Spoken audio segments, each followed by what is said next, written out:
लेडीज़ों के बारे में। जैसा समाज में कोई भी मीटिंग हो, प्रोग्राम्स हो, तो जितने समाज में यजुगल के जितने भी हो जेंट्स आते हैं, तो उतनी लेडीज़ भी आनी चाहिए। देखो भाई, मैं तो ये महसूस करता हूँ कि सारे जेंट्स यही सोचते हैं कि मेरे बगल में कोई लेडीज बैठी हो, और सभी मीटिंगों में सब कोशिश करते हैं कि उनके कार्यक्रमों में ज़्यादा से ज़्यादा लेडीज आए, लेकिन लेडीज आती ही नहीं। सोचने की बात यह है कि लेडीज क्यों नहीं आती। ऐसा नहीं है कि पुरुष लोग धक्का मार के भगाते हैं कि तुम मत आना, आओगी तो हम तुमको भगा देंगे, ऐसा नहीं है। लेडीज अपने पैरों पर खड़ी नहीं है, इसलिए कौन आता है सामाजिक काम में भागीदारी? जो स्वतंत्र है, पेट से स्वतंत्र है, उसको पेट की चिंता नहीं करनी, रोटी कपड़ा की चिंता नहीं करनी, वो जाता है समाज में काम करने। पुरुष लोगों ने अपने बच्चों की सारी जिम्मेदारी अपनी पत्नियों पे छोड़ रखी, और जब तक शादी नहीं होती तब तक वो जो बाद में पत्नी रोटी बना के देती है, वो बहनों से बकवाते हैं कि तुम मेरी बहन हो, डंके की चोट पे मुझे रोटी बनाओ और खिलाओ। क्यों तुम मेरी बहन हो, खिलाओ। और जब तक तेरी शादी नहीं होगी तू ही खाना खिलाएगी, तो बेचारी रोटी खिलाएगी कि मीटिंग में जाएगी? वो भी बात सही ये सोचने की बात है। स्त्रियों के जो आमदनी का जरिया सोचो। भारत की पार्लियामेंट ने, उसकी कमेटी ने एक प्रस्ताव पास किया है कि देश में या तो सबको सरकारी नौकरी मिले, और जिनको नहीं मिले उनको 8,000 रुपया, मतलब मशीनों से धन पैदा हो रहा बटे, उनको मिले। 8,000 मिलने लग जाए तो सभी लड़की स्वतंत्र हो जाएगी, पढ़ेगी लिखेगी जहां तक, और शादी होके भी जाएगी तो रोटी पकाने की जिम्मेदारी नहीं रहेगी, वो फिर मीटिंग में जाएगी। तो ये जो आप लोग कहते हो कि महिलाओं की भागीदारी नहीं होती, इसके लिए पुरुष जिम्मेदार नहीं है। महिलाओं की भागीदारी इसलिए नहीं होती कि महिलाएं आर्थिक रूप से स्वतंत्र नहीं हैं, और उसके लिए हम लोग काम कर रहे हैं। तो उसके बावजूद भी तो बहुत जगह है कि मतलब लेडीज़ें मतलब जाना चाहती है, बहुत सारे हस्बैंड होंगे, तू क्या जाएगी मीटिंग में, तुम क्या बात करोगी, क्या ऐसा है, बहुत सारे क्वेश्चन रहते हैं सर। जैसा आपने बोला है, बहुत लेडीज जाना भी चाहती है।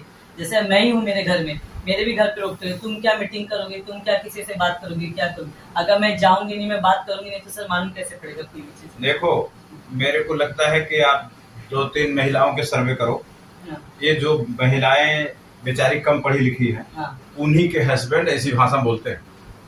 तो अभी आपने उस दिन कांदीवली की मीटिंग में देखा, उस कार्यक्रम का संचालन कौन कर रहा था? एक लेडी, और उनके हस्बैंड कहाँ बैठे थे? नीचे श्रोताओं में गुमसुम। यह सब क्यों हुआ?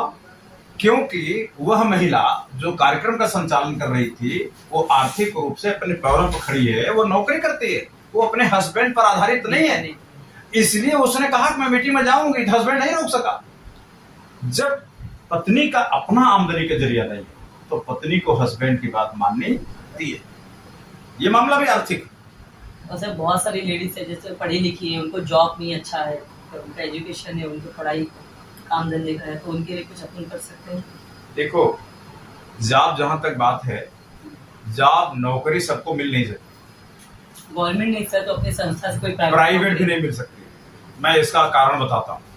अब जितने काम हैं, पहले ये कपड़ा आदमी बनाता था, तब कपड़े की मिल होती थी। वो कानपुर की लाली मिल सुना होगा, रेयान सुना होगा यहाँ की, बंबई की, डीसीएम सुना होगा दिल्ली की, सब बंद हो गए। अब कपड़े रोबोट मशीन में पैदा होते हैं, आदमी रहते नहीं वहां। तो कपड़े मशीन पैदा कर रही है। और खेती में अनाज, पहले इंसान मजदूर काम करते थे, अब एक ट्रैक्टर है, वो ट्रैक्टर पूरे गांव का खेत जोत रहा। अब मजदूर की जरूरत नहीं, किसान की भी जरूरत नहीं है। अब मड़ाई सड़ाई जो पहले मजदूर लगते थे, वो एक ट्रैक्टर बड़ा मोटा वाला आता, उसमें सब डाल दो, दिन भर में पूरा गांव की मड़ाई कर देता है। पहले हम लोग दमरी हाँकते थे, हम तीन महीना अप्रैल से बैल के पीछे खड़े हो जाते थे, और जून के लास्ट तक बैल के पीछे घूमते रहते थे। और अब वो कहाँ गई बैल, वो कहाँ गई दमरी, और सब कहानी खत्म है। वो एक थ्रेसर में डालो और सवेरे डालो, दिन पूरे साल भर की मड़ाई शाम को खत्म। तो ऐसे तो अब मशीन, बेरोजगार भी हो जाएंगे ना सर। बेरोजगार हो नहीं जाएंगे, हो गए हैं। भारत में थोड़े आंकड़े समझ लो, भारत में लगभग 140 करोड़ जनसंख्या है, और उसमें से 91 करोड़ वोटर, मतलब एडल्ट पॉपुलेशन, 91 करोड़। 91 करोड़ में से उसमें बुढ़े भी हैं और बच्चे भी हैं, तो इनको निकाल दो तो 46 करोड़ 65 लाख ये बेरोजगार हैं जो नौकरी मांग रहे हैं। 46 करोड़ 65 लाख। सरकारी नौकरी सुन लो, सरकारी नौकरी कुल 1 करोड़ 75 लाख है, कुल 1 करोड़ 75 लाख, मतलब 2.25 करोड़। और जरा टाटा बिरला के यहाँ जो लोग कहते हैं बड़ी नौकरी देते हैं, इनका सुन लो, इनके पास कुल 1 करोड़ 14 लाख नौकरी है। दोनों जोड़ दो तो 3 करोड़ नहीं होते। प्राइवेट और सरकारी दोनों जोड़ दो तो 3 करोड़ लोगों को नौकरी नहीं मिल सकती, 2 करोड़ 90 लाख होते हैं। नौकरी चाहिए कितनों को? 65 करोड़, सॉरी 46 करोड़ 65 लाख, यानी कि 3 करोड़ अगर दे भी दो तो 43 करोड़ लोगों को नौकरी नहीं मिलेगी। जितने नेता बोल रहे हैं कि मेरी पार्टी आएगी तो नौकरी दूंगा, सब झूठे हैं, झूठे हैं। ये जनता को बेवकूफ बना रहे हैं, और इस बेवकूफ बनाने में प्रधानमंत्री भी शामिल है, इस बेवकूफ बनाने में मुख्यमंत्री भी शामिल हैं। और ये घोषणा पत्र में लिखते हैं कि मेरी सरकार बनाओ, मेरी सरकार बनाओगे तो तेरे को नौकरी दूंगा। वो जेब से लाएंगे क्या? मशीन हटा देंगे क्या? जो कपड़ा अब मशीन से पैदा हो रहा है वो मिल बंद कर दी जाएगी, फिर वो पुरानी मिल आएगी, फिर हाथ से बनेगा, चरखा चलेगा? नहीं होगा। मैं कह रहा हूं कि मशीन जो परिश्रम कर रही है, जीडीपी में मशीन का हिस्सा निकाला जाए। 100 रुपए पैदा हो रहा है तो मशीन के कारण कितना पैसा पैदा हो रहा है, वो पैसा इकट्ठा करके लोगों के खाते में भेज दिया जाए, तो लोगों को पैसा आएगा, रोजगार नहीं मिलेगा। पैसा तो आ जाएगा, फिर जो जो थोड़े बहुत काम करते फिर वो भी बैठ जाएंगे, बोलेंगे हमको भी ऐसी पैसा आएगा तो हम काम क्यों करें? तो सब तो बैठ ही जाएंगे, सब तो पैसा ऐसे बोलेंगे कि हमारे अकाउंट में आ जाए। तब क्या काम करेंगे? तब सबके हाथ में ये बूम आ जाएगा। महाराष्ट्र क्या लिखा है? Maharashtra headline news, Maharashtra headline news. तब सभी लड़कियां पत्रकार बन जाएंगी, सभी लड़कियां सोशल वर्कर बन जाएंगी। उन्हें किसी की जरूरत नहीं है, उन्हें पैसा जरूरत नहीं है। पत्रकारिता, स्वतंत्र पत्रकारिता तो तब होती है जब हमें पत्रकारिता से पैसा ना मिले। अगर हमें पत्रकारिता से पैसा मिल रहा है तो स्वतंत्र पत्रकारिता संभव नहीं है। इसलिए तब आजाद समाज पैदा हो, तब धनधारी का आदेश रोजगार नहीं रहेगा। आज धन रखने वाला आदमी आदेश दे दे कि इस पेड़ से ऊपर नीचे चढ़ो, तो एक आदमी खाली 200 रुपए के लिए दिन भर ऊपर नीचे चढ़े, बाबूजी चढ़ लिया, लाओ 200 रुपए दे दो। ये गुलामी है, रोजगार नहीं है, ये आर्थिक बलात्कार। Economic rape is not employment. अब पहली बार रोजगार आएगा, अपनी अंतरात्मा की आवाज से किया गया कार्य रोजगार। प्रभु जी यहाँ बैठे हैं, इनको किसी ने नहीं कहा कि आप करो नौकरी करो, इन्होंने कहा मेरी आत्मा कहती है। जो अपनी आत्मा से जी रहे हैं वो रोजगार कर रहे हैं, और जो पैसे के लिए काम कर रहे हैं वो गुलाम। ठीक है। सर मेरा एक क्वेश्चन और भी है कि जो मतलब जिनकी शादी हो गई रहती है, या जो विधवा औरत है, कि उनको समाज में वापस से शादी करना है, तो उनके घर वाले बोल रहे हैं उनको जैसे कोई लड़का नहीं मिला शादी के लिए, तो अपनी समाज का एक संगठन बने कि उनकी शादियाँ कराई जाए, और अपने पहले तो एक हॉल बनाया जाए यादव समाज का, जैसे गुजराती, मराठी, मुसलमान में कैसा एक समाज का एक हॉल रहता है, तो एक अपने यदुवंश का जो भी हो एक हॉल रहे, जो गरीबों का समूह का जैसे शादी होता है, तो ऐसे हम भी करें अपने समाज के, यदुवंश समाज के साथ। ये बात ठीक, ये आपकी बात ठीक है, और हम यदुकुल पुनर्जागरण मिशन की जो अगली कार्यकारिणी की बैठक होगी, ये बात हम आपका प्रस्ताव रखेंगे। और जहां तक संस्कारों के निर्माण की बात है, वो एक राम जी थे, राम जी की सीता चली गई थी रावण के घर में, उठा ले गए थे, तो जब आए तो अयोध्या वालों ने, कुछ लोगों ने कहा कि देखो रावण के घर में रही इतने साल तक, वो फिर से रानी बना ली। तो राम जी ने कहा सीता जी निकल जाओ। वो जो दिमाग बन गया ना, वही संस्कार चले आ रहे हैं। जो धोबी ने उनके ऊपर लांछन लगाया था कि भाई वो क्या मतलब सही है क्या वो, लांछन लगाया, तो सीता माँ को उसका अपना सबूत देना पड़ा। जब धरती पे समाई, अग्नि परीक्षा में जब धरती पे समाई, तब फिर सबको लगा नहीं हमने बहुत गलत किया। तो हर सब सीता नहीं बन सकती। और अब जमाना बदल गया, जमाना ये बदल गया कि अब शादी होने से पहले 10 बॉयफ्रेंड लड़कियों को होते हैं। हाँ, सही बात।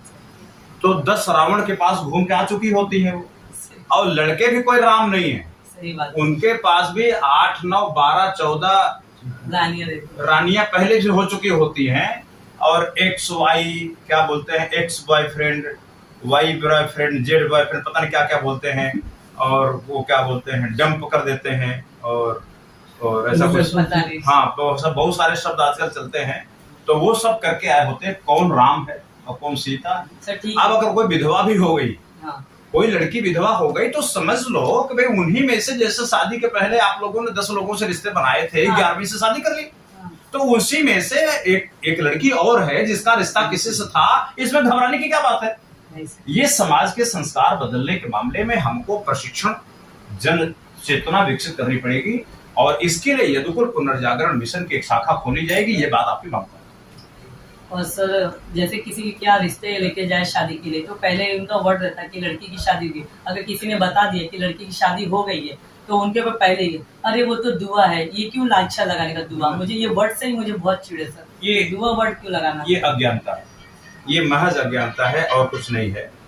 ये अज्ञानता की वजह से सब कुछ हो रहा है, और ये सब लोक चेतना से विकसित होगा। हमें शिक्षण प्रशिक्षण करना पड़ेगा, और जो बड़े लोग हैं, जैसे जो नामी गिरामी लोग हैं, वो किसी विधवा से शादी करें तो ये बात फैलेगी दूर से, बहुत तब जाके बात बनेगी। या दहेज न लें, कोई बहुत धनवान व्यक्ति और ये कहे भाई हम 1 पैसा दहेज नहीं लेंगे, मंदिर में शादी करें, वो मंदिर में आके इस्कॉन टेम्पल में शादी कर लें जहां आज हम लोग बैठे हैं, तो अच्छा संदेश जाएगा। क्योंकि महाजन ये निगता सा पंथ, बड़े लोग जिधर चलते हैं वही रास्ता बन जाता है। जो बड़े लोग करेंगे वही छोटे लोगों के लिए रास्ता बनता है। तो मैं ऐसा मानता हूं कि समाज के जो धनवान लोग हैं, क्योंकि आजकल तो बड़े लोग मतलब पैसे हो गया है, हालांकि मैं नहीं मानता, क्योंकि आजकल पैसे वाले सबसे ज्यादा डरे हुए हैं। आज आजाद वही हैं जिनके पास पैसे नहीं है, ना उन्हें सीबीआई के डर है ना ईडी की, मेरे जैसे जिनके बैंक में खाते ही नहीं है। अभी तक सीबीआई आ जाओ कि ईडी आ जाओ, लेकिन जिनके पास कुछ पैसे हैं वो सवेरा होता तो शाम नहीं, शाम होता सुबह नहीं, इंतजार करते रहे, ईडी तो नहीं आई, सीबीआई तो नहीं आई। इसलिए पैसा तो आदमी को कमजोरी का लक्षण है, पैसा इतना होना नहीं चाहिए। सर मुझे एक क्वेश्चन और पूछना है, जो बच्चों के एजुकेशन के लिए। अभी जैसे जो बच्चे बहुत पढ़ना चाहते हैं, पढ़ाई कर रहे हैं, उनके माँ बाप गरीब है, पढ़ा नहीं पा रहे, उनके लिए फीस नहीं है, स्कूलों में या कॉलेजों में एडमिशन नहीं करा पाए, किसी को डॉक्टर बनना है, इंजीनियर बनना है, किसी को पुलिस बनना है, तो सर उनको पढ़ाई करने के लिए अभी 10 लाख 20 लाख रुपया चाहिए। जो माँ बाप गरीब है, उनको खाने के बांधे, वो नमक रोटी अपना खा रहे, वो बच्चों को पढ़ाना चाह रहे, वो पढ़ा नहीं पा रहे, तो अपना यदुकुल समाज उनके लिए क्या सेवा कर सकते? देखिए, यदुकुल समाज ये कोशिश कर रहा है कि जो प्रतिभाशाली बच्चे हैं उन लोगों को फेलोशिप दे, स्कॉलरशिप दे, और जिस कोचिंग को पढ़ना चाहते हैं माँ बाप के पैसे से नहीं, यदुकुल समाज के पैसे से वो पढ़ पाए। लेकिन इससे बहुत इलाज नहीं होगा। प्रतिभाशाली कितने होते हैं समाज में? 1 लाख आदमी में से 1000 आदमी प्रतिभाशाली नहीं होते, तो बाकी जो 99,000 आदमी है उनके बारे में न सोचे क्या? हमारा फर्ज ये है कि उनके बारे में सोचे जो प्रतिभाशाली नहीं है। प्रतिभाशाली के बारे में तो सब सोचते हैं, उनके लिए सोचना कोई पहलवानी नहीं है। पहलवानी उनके बारे में है जिनकी कोई प्रतिभा ही नहीं है। हम उनकी चिंता करते हैं जिनको भगवान ने पैदा होते वक्त प्रतिभा नहीं दी, उनकी चिंता मेरी चिंता। इसलिए मैंने वोटरशिप अधिकार के कानून संसद से पास करवाए। अब अगर 8,000 रुपए मिलने लगता है तो घर में 5 आदमी है, 40,000 रुपए आएगा, हर बच्चा पढ़ेगा, हर बच्ची पढ़ेगी, सब पढ़े लिख जाएंगे। लड़की जब जींस पहन लेगी, MSc कर लेगी, BSc कर लेगी, LLB कर लेगी, उसकी शादी होगी तो वो एक बच्चे से ज्यादा पैदा ना करेगी, जनसंख्या कंट्रोल हो जाएगी, जो आप कभी नहीं कर पाए। लड़की को पढ़ाना, उच्च शिक्षा दिलाना ही जनसंख्या नियंत्रण का सबसे बड़ा जरिया है। इसलिए मेरी चिंता केवल प्रतिभाशाली बच्चे नहीं, ये भी हमारी सोच गंदी सोच है कि प्रतिभाशाली बच्चों का नुकसान हो रहा। प्रतिभाशाली जो प्रतिभाशाली नहीं है उनको मर जाना चाहिए, उनके बारे में क्यों न सोचे? तो हमें ये कहिए कि सर प्रतिभाशाली लोगों के बारे में सोचने वाले तो लाखों हैं, ये तो सबसे घटिया बात है। प्रतिभाशाली लोग मतलब आपके गांव में 1000 बच्चे हैं तो 2 प्रतिभाशाली हैं, तो 2 की जिम्मेदारी तो आपने उठा ली। और जो 998 बच्चे हैं उनकी जो जिम्मेदारी उठाए वो पहलवानी। तो जो प्रतिभाशाली नहीं है उनके बारे में सोचा करिए। प्रतिभाशाली जो है वो अपना इंतजाम कर ही लेगा, आपके ठेकेदारी की जरूरत नहीं है। ठीक है ना? और सर वो जो औरतों को भी मतलब अपने समाज में थोड़ा फ्रीडम देना चाहिए सर। ये बात ठीक है, एकदम ठीक। और औरतों को फ्रीडम मिलनी चाहिए, लेकिन अराजकता नहीं मिलनी चाहिए। अब ये नहीं कि भाई हमारे मोदी जी ने कानून बना दिया कि शादी करने के बाद औरतों को ये अधिकार है कि वो 4, 6, 10 मर्दों से रिश्ता बना के रखें। नहीं वो तो गलत बात है। मोदी का है। वो तो हाँ, गलत बात कानून बनाया भाई हिंदू धर्म के हिसाब से। है। नहीं वो तो फिर गलत है। हिंदू धर्म के तो हिसाब ऐसा से रहेगा तो फिर आदमियों की तो गिनती सोचो, नहीं रहेगी, फिर आदमी को कुछ तो respect ये कौन सा हिंदू धर्म है, ये कौन सा राम राज है कि अब धर्म के खिलाफ। हाँ, अब आपने ये कह दिया कि सारी औरतें, ये विधिवत लिखत पढ़त में हो गया, ये लिखत पढ़त में हो गया कि स्त्री के तन पर पति का अधिकार नहीं है। स्त्री अपना तन किसी के साथ भी ले जाए, ये पति नहीं कर सकता। तो अब मैं इसे स्वतंत्रता कहूं कि स्वच्छंदता कहूं कि अराजकता कहूं, भाई स्वतंत्रता तो मिलनी चाहिए स्त्रियों को भी पुरुषों को भी, लेकिन स्वच्छंदता और अराजकता न स्त्रियों को मिलनी चाहिए न पुरुषों को। इसलिए मैं मानता हूं कि मोदी जी ने जो काम किया है वो हिंदू समाज को, भारत को भ्रष्ट करने का काम किया, और उनको जल्दी से संसद में कानून बनाना चाहिए कि स्त्री के तन पर पति का अधिकार है और पति के तन पर स्त्री का भी अधिकार है। ये दोनों ही बातें होनी चाहिए। इसके लिए हमारी वोटर्स पार्टी इंटरनेशनल लड़ रही है। Thank you sir. ये तो